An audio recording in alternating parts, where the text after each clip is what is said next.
Justo después del momento más sublime, viene el ataque más brutal. Justo después de que los cielos se abren y la voz de Dios declara: Este es mi Hijo amado, en quien tengo complacencia.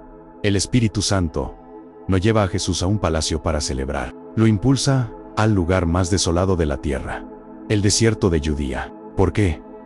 Para ser tentado por el diablo. Esta es una de las escenas más desconcertantes y reveladoras de toda la Biblia. Es un enfrentamiento cósmico, una batalla de voluntades entre el Hijo de Dios y el príncipe de este mundo. Pero no es solo una historia antigua, es el manual de estrategia para cada tentación que tú y yo enfrentamos cada día. Durante 40 días y 40 noches, Jesús ayunó. Se vació de todo sustento humano para llenarse completamente de la dependencia del Padre. Y al final de ese periodo, cuando estaba en su punto más débil físicamente, el tentador vino a él. Y no vino con cuernos y un tridente. Vino con la Biblia en la mano. Vino con lógica, con razón, con ofertas que parecían casi buenas. Las tres tentaciones de Jesús no son solo eventos históricos. Son el ADN de toda tentación. Son los tres frentes de batalla en los que se libra la guerra por tu alma: la lujuria de la carne, la lujuria de los ojos y la vanagloria de la vida.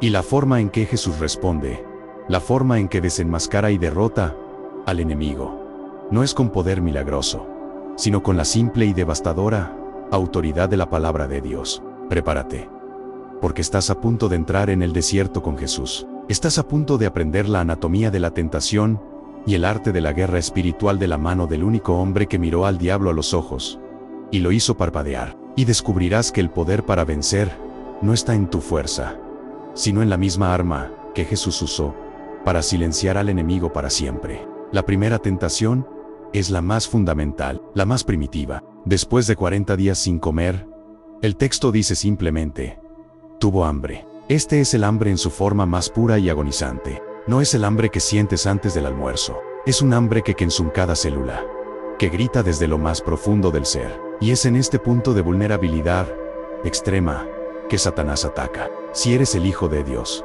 di que estas piedras se conviertan en pan. Observa la sutileza. No dice: adórame y te daré pan. No, apela a la identidad de Jesús. Si eres, es una duda, una insinuación. Un verdadero Hijo de Dios no debería estar sufriendo así. Un verdadero Hijo de Dios debería usar su poder para satisfacer sus propias necesidades. Es la tentación de usar el don divino para el beneficio personal. Es la tentación de priorizar lo físico sobre lo espiritual. Es la tentación de dudar del cuidado de Dios en medio de la necesidad. Satanás le está ofreciendo a Jesús una solución instantánea a un problema real. ¿Qué hay de malo en hacer pan? Nada. Jesús alimentaría a miles más tarde. El problema no es el pan. El problema es la fuente. El problema es la desobediencia. Satanás le está pidiendo a Jesús que actúe independientemente del Padre, que use su poder para sí mismo, para demostrar su identidad en sus propios términos. Y la respuesta de Jesús es una clase magistral en guerra espiritual. No discute, no razona, simplemente desenvaina la espada del Espíritu. Cita Deuteronomio las 8:3. Escrito está: no solo de pan vivirá el hombre, sino de toda palabra que sale de la boca de Dios. Con una sola frase, Jesús redefine la realidad. Está diciendo que hay un hambre más profunda que el hambre física, el hambre del alma. Y esa hambre solo puede ser satisfecha por la palabra de Dios. Está declarando que su sustento no proviene de lo que puede crear, sino de lo que el Padre ha hablado. Está eligiendo la dependencia sobre la independencia, la obediencia sobre el alivio. Esta primera tentación nos enseña que el enemigo siempre atacará nuestras necesidades más básicas, tratando de convencernos de que las satisfagamos fuera de la voluntad de Dios. Nos dirá que merecemos ese placer, que necesitamos esa comodidad, que Dios está tardando demasiado. Y nuestra única defensa es hacer lo que hizo Jesús: aferrarnos a la verdad de que nuestra vida más profunda no se sostiene por lo que consumimos, sino por la palabra que obedecemos. Derrotado en el primer frente,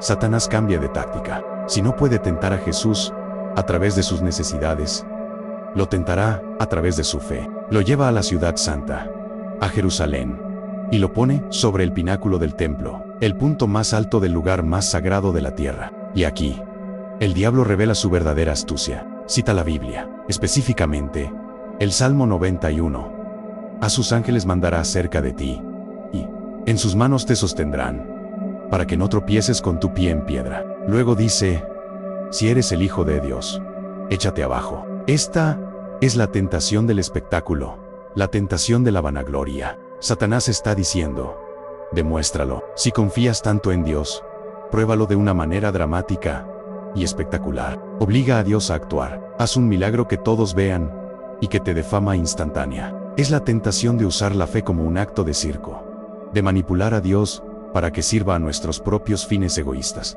Es la tentación de buscar la validación de los hombres en lugar de la aprobación de Dios. Y de nuevo, la respuesta de Jesús es precisa y cortante. Cita Deuteronomio las 6 y 16. También está escrito, no tentarás al Señor tu Dios. Jesús se niega a poner a prueba al Padre. Se niega a exigir una señal. Su fe no se basa en milagros espectaculares, sino en la relación constante y confiada que tiene con el Padre. Entiende que la verdadera fe no manipula a Dios, sino que se somete a Él, incluso en el silencio, incluso sin una demostración pública. Esta segunda tentación os advierte sobre el peligro del orgullo espiritual. El enemigo a menudo nos tienta a usar nuestra fe para nuestra propia gloria, para parecer más santos, más espirituales, más bendecidos que los demás. Nos tienta a exigir milagros, a poner a prueba las promesas de Dios en nuestros propios términos. Pero la verdadera fe, la fe de Jesús, descansa en la bondad de Dios, no en la necesidad de que Él nos lo demuestre constantemente. La verdadera fe obedece, no exige. Finalmente, Satanás juega su última carta, abandona toda sutileza y va directo al grano. Desde una montaña alta, le muestra a Jesús todos los reinos del mundo y su gloria en un instante, y le hace una oferta asombrosa. Todo esto te daré, si postrado me adorares. Esta es la tentación del poder, la tentación del atajo. Satanás le está ofreciendo a Jesús exactamente lo que vino a ganar: el dominio sobre todas las naciones. Pero se lo ofrece sin la cruz, se lo ofrece sin el sufrimiento, sin el sacrificio, sin la sangre. Es la oferta de un reino, sin un rey redentor, de una corona sin espinas. Es la tentación de lograr el fin divino a través de medios diabólicos. Es la tentación de comprometer la adoración por el poder. Y por primera vez, Jesús no solo responde, Él ordena, vete, Satanás, porque escrito está, al Señor tu Dios adorarás, y Él solo servirás. Deuteronomio las 6 y 13. Jesús reconoce que hay una línea que nunca se puede cruzar, la línea de la adoración. Sabe que solo hay uno digno de adoración, y es el Padre. Rechaza el atajo porque sabe que el camino del Padre, el camino de la cruz, es el único camino hacia la verdadera gloria.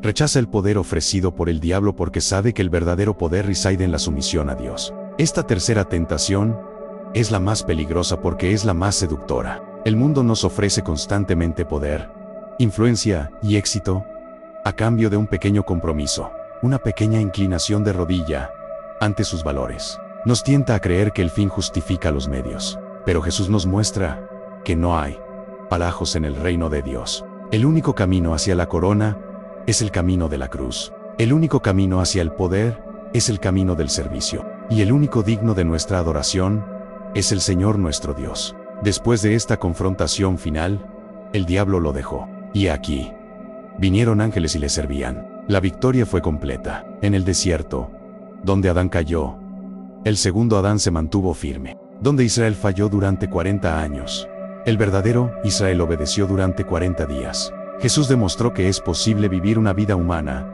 en perfecta obediencia a Dios, resistiendo cada tentación no con poder sobrehumano, sino con la simple y poderosa arma de la palabra de Dios. Y al hacerlo, no solo nos dio un ejemplo a seguir, se convirtió en nuestro sumo sacerdote, uno que fue tentado en todo según nuestra semejanza, pero sin pecado, y que por lo tanto puede compadecerse de nuestras debilidades y darnos la gracia para vencer. Para entender verdaderamente la magnitud de esta confrontación, debemos profundizar en la psicología de la tentación y la teología detrás de cada movimiento. El desierto no es solo un lugar geográfico, es un estado del alma, es el lugar del vacío, de la prueba, donde las ilusiones se desvanecen y la realidad se impone. El Espíritu lleva a Jesús allí precisamente porque en el desierto, sin distracciones, la batalla es pura. Es una confrontación directa con el enemigo del alma humana. Y el ayuno de 40 días es la preparación para esa batalla.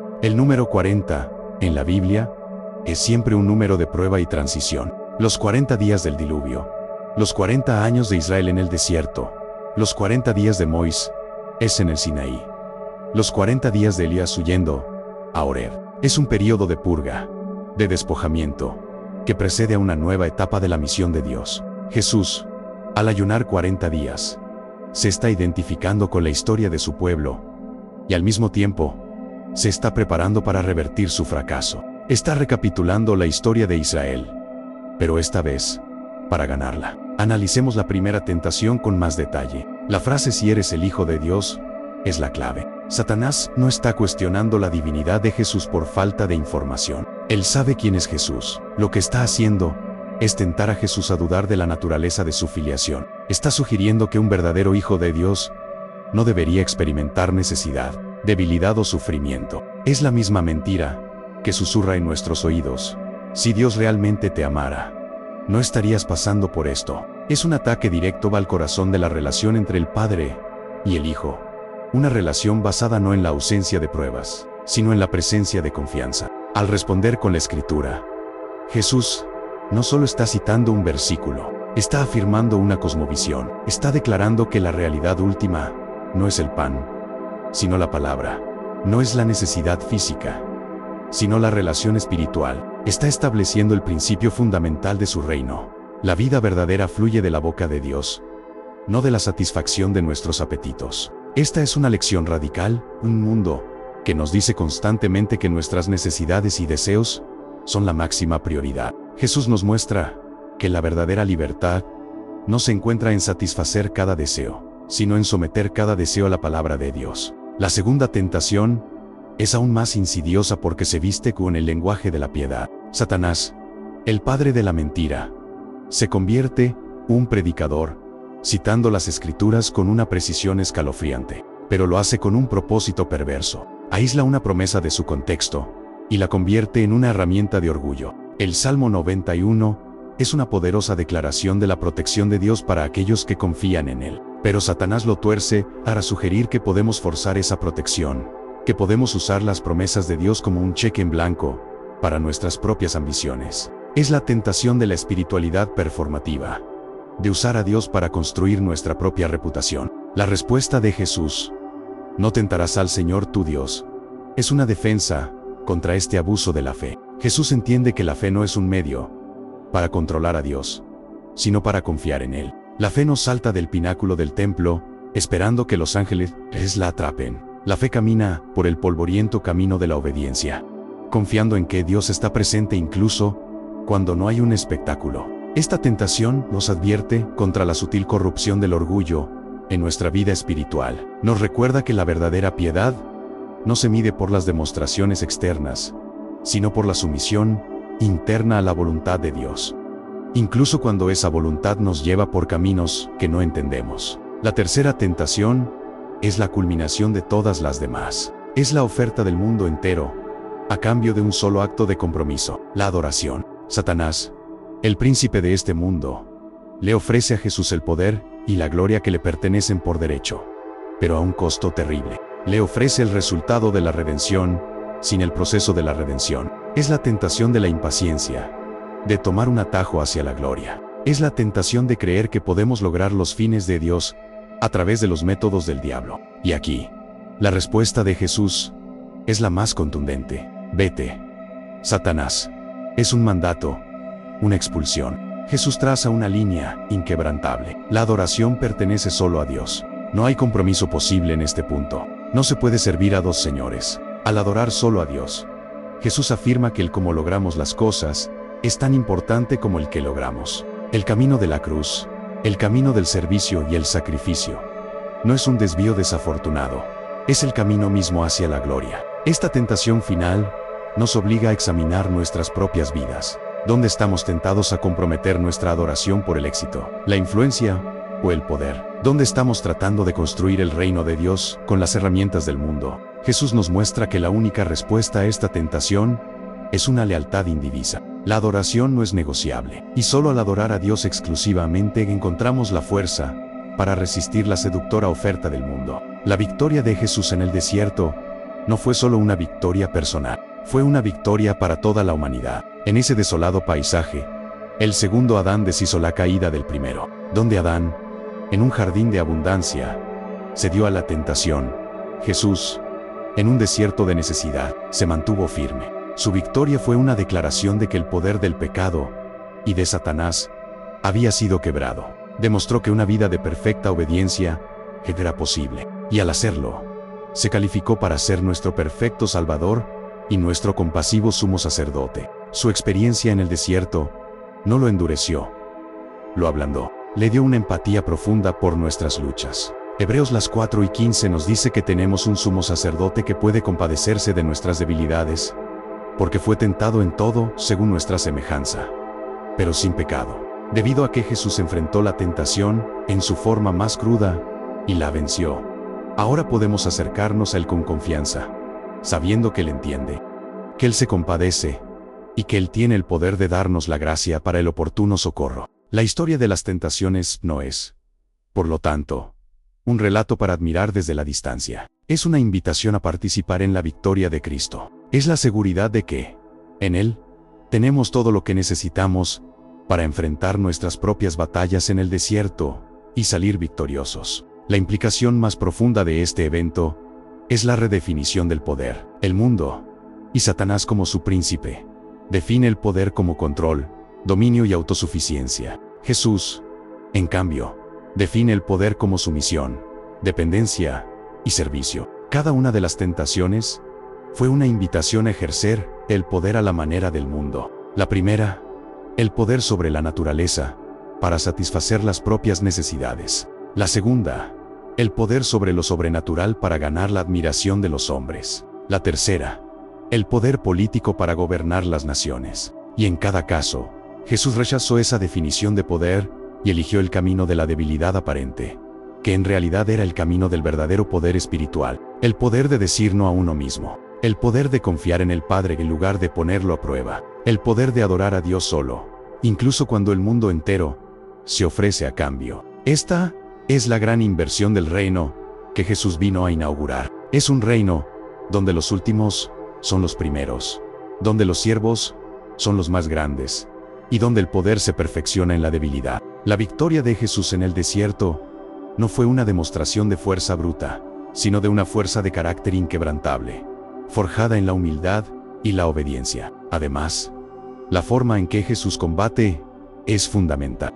No usa argumentos filosóficos complejos ni demostraciones de poder milagroso. Su única arma es la palabra de Dios. Escrito está. Esta frase es el eje de toda la confrontación. Para Jesús, la Escritura no es un libro de sugerencias o un texto antiguo para ser analizado académicamente. Es la voz viva y activa de su Padre. Es la verdad absoluta, la realidad última que anula todas las mentiras y distorsiones del enemigo. Al usar la palabra, Jesús nos está enseñando que la guerra espiritual se libra en el campo de batalla de la verdad. Satanás es el padre de la mentira, y su principal estrategia es distorsionar la realidad, hacernos dudar de la bondad de Dios, de nuestra identidad en Él, y de la verdad de su palabra. La única manera de contrarrestar estas mentiras es con la verdad. Por eso es tan crucial para nosotros, como seguidores de Cristo, estar inmersos en las Escrituras. No se trata de memorizar versículos para usarlos como amuletos mágicos. Se trata de llenar nuestra mente y nuestro corazón con la verdad de Dios para que, cuando la tentación venga,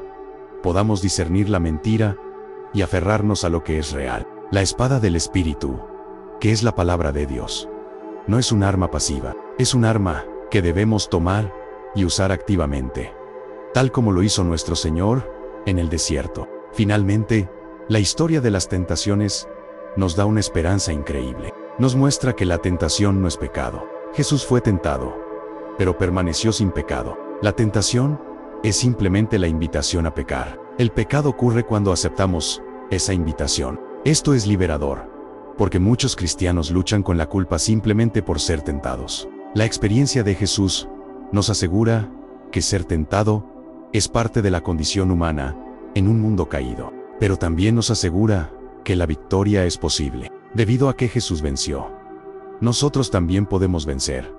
No por nuestra propia fuerza, sino por su poder que obra en nosotros. 1 Corintios 10:13 nos da esta promesa.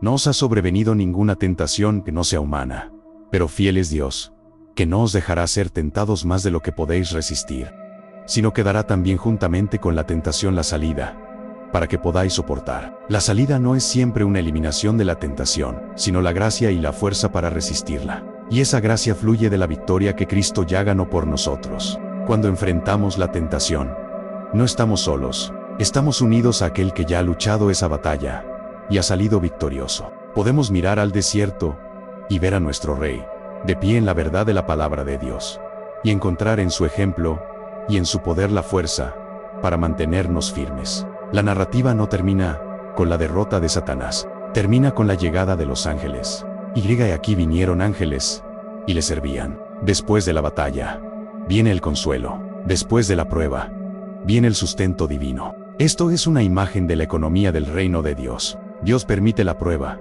no para destruirnos, sino para fortalecernos. Y cuando hemos resistido, cuando hemos permanecido fieles, Él envía su consuelo y su provisión de maneras que a menudo superan nuestra imaginación. El servicio de los ángeles es un recordatorio de que el Padre nunca abandonó a su Hijo en el desierto. Estaba observando, sosteniendo y al final, proveyendo. De la misma manera, cuando pasamos por nuestros propios desiertos de tentación, podemos confiar en que el Padre está con nosotros. Y si permanecemos fieles, experimentaremos su servicio angelical, su toque de gracia, que nos restaura y nos prepara para el siguiente paso en nuestro viaje. La historia de las tentaciones de Jesús es, en última instancia, una historia de esperanza. Es la historia de cómo nuestro Rey enfrentó al enemigo en nuestro nombre y ganó una victoria decisiva. Es un manual de estrategia para nuestras propias batallas. Y es una promesa de que, en Él,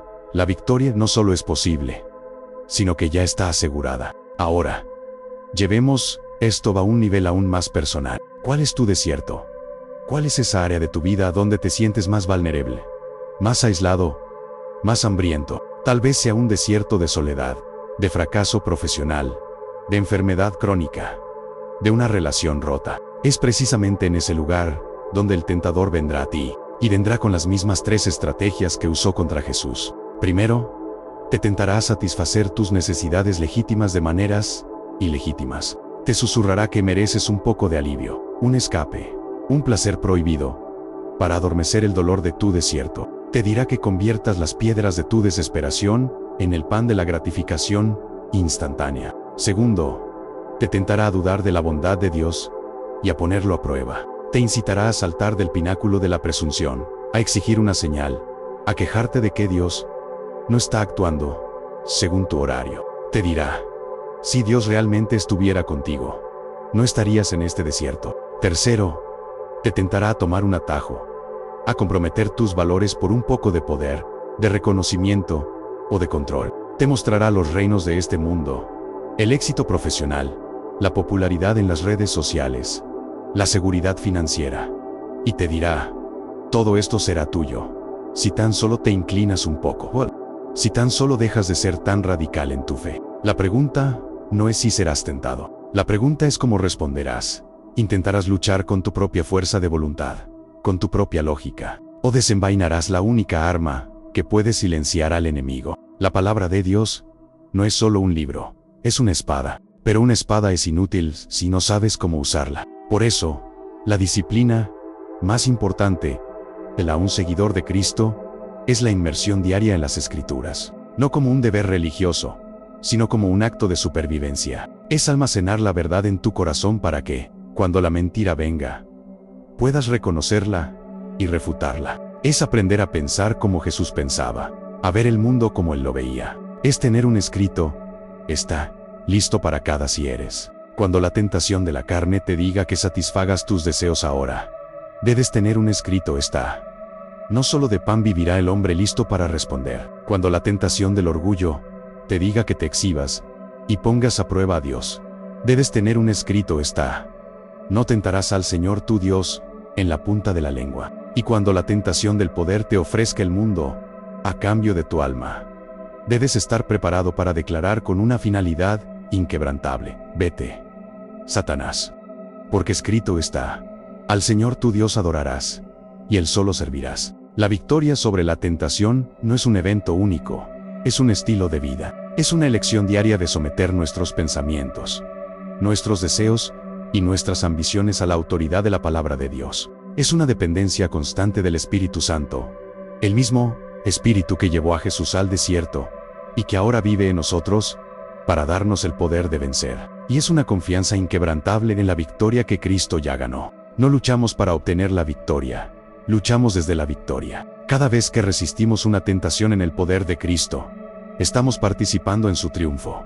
Estamos extendiendo su reino en la tierra como en el cielo. Tu desierto personal no es un lugar de castigo, es un campo de entrenamiento. Es el lugar donde Dios quiere forjar en ti un carácter inquebrantable, una fe probada y una dependencia total de Él. Es el lugar donde, al enfrentar al enemigo con la palabra de Dios, descubres quién eres realmente en Cristo. Eres un hijo amado, eres un vencedor, eres más que un conquistador por medio de aquel que te amó. Así que, la próxima vez que te encuentres en el desierto, no desesperes. Levanta tu espada, mantente firme en la verdad, y recuerda que el mismo poder que resucitó a Cristo de entre los muertos vive en ti. La batalla es real, pero la victoria es segura. Es crucial entender que las tentaciones no fueron aleatorias. Cada una fue un ataque quirúrgico a la misión mesiánica de Jesús. La tentación del pan no fue solo sobre el hambre. Fue una tentación nacer un Mesías proveedor, uno que resuelve los problemas económicos y sociales de la gente sin abordar la raíz del problema.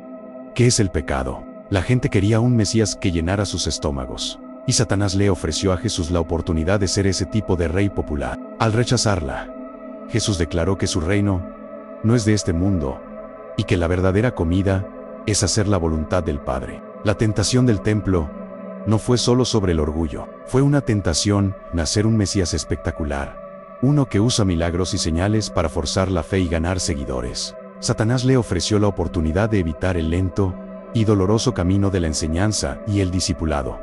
En cambio, ganar la aclamación instantánea a través de un truco publicitario divino. Al rechazarla, Jesús demostró que la fe genuina no se basa en espectáculos, sino en una respuesta del corazón a la verdad. La tentación de los reinos no fue solo sobre el poder, fue una tentación a ser un Mesías político, uno que establece un reino terrenal a través de la fuerza y el compromiso. Satanás le ofreció el dominio global sin la cruz, el trono sin el sacrificio. Al rechazarla, Jesús afirmó que su reino se establece no por la fuerza, sino por el amor sacrificial, y que su trono es una cruz desde la cual atrae a todos hacia sí mismo. En cada caso, Jesús eligió el camino más difícil, el camino de la obediencia, el camino del sufrimiento, porque sabía que era el único camino hacia la verdadera redención. La escena en el desierto también establece un contraste fundamental entre Adán y Cristo. Adán,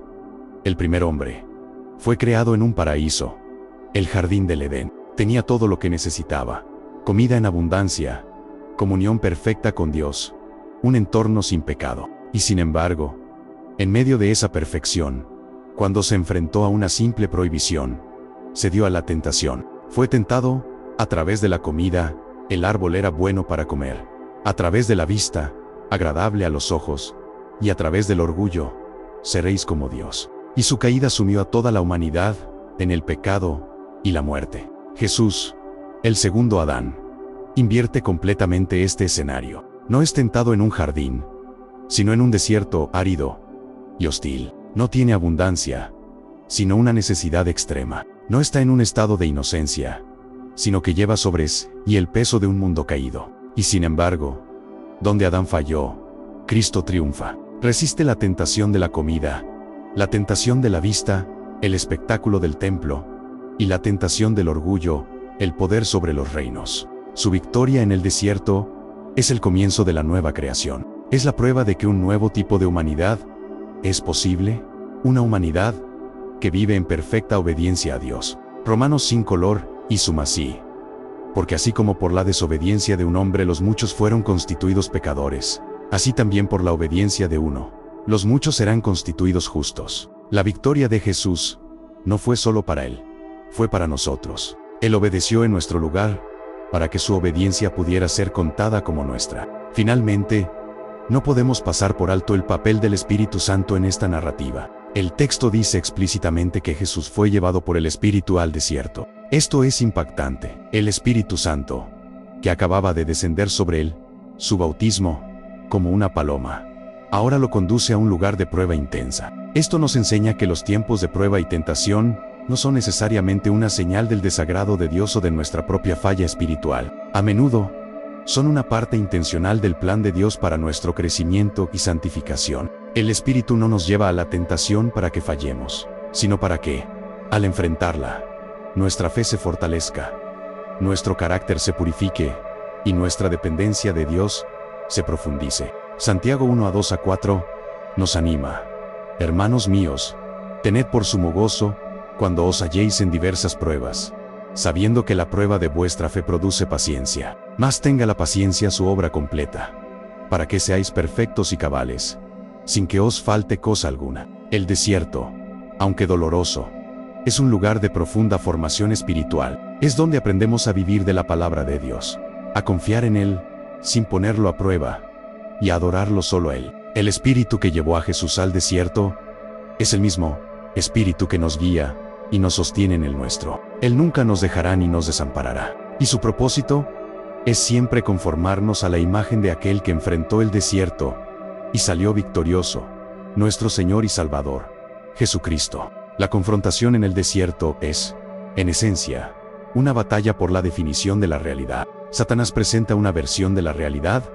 donde lo material es supremo, donde la validación pública es la meta, y donde el poder político es el premio final. Jesús, por otro lado, presenta una realidad radicalmente diferente, una donde la palabra de Dios es el verdadero sustento, donde la confianza silenciosa en el Padre es la verdadera fe y donde la adoración exclusiva a Dios es la verdadera fuente de poder. Cada vez que Jesús dice escrito está, no solo está citando un texto, está anclando la conversación en la realidad de Dios frente a la ilusión del diablo. Esta es una lección vital para nosotros. Vivimos en un mundo que constantemente nos bombardea con la versión de la realidad de Satanás. La publicidad nos dice que nuestras necesidades materiales son lo más importante. Las redes sociales nos dicen que la validación pública es la medida de nuestro valor. La cultura nos dice que el poder y la influencia son las metas por las que debemos luchar. Y si no estamos arraigados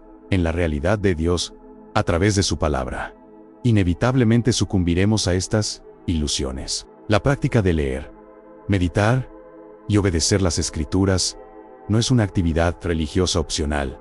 Es el acto esencial de elegir en qué realidad queremos vivir. Es el acto de resistir la corriente de la cultura y anclarnos en la verdad inmutable de Dios. La victoria de Jesús en el desierto fue, ante todo, una victoria de la verdad sobre la mentira. Y nos invita a participar en esa misma victoria al hacer de la palabra de Dios el fundamento de nuestras vidas.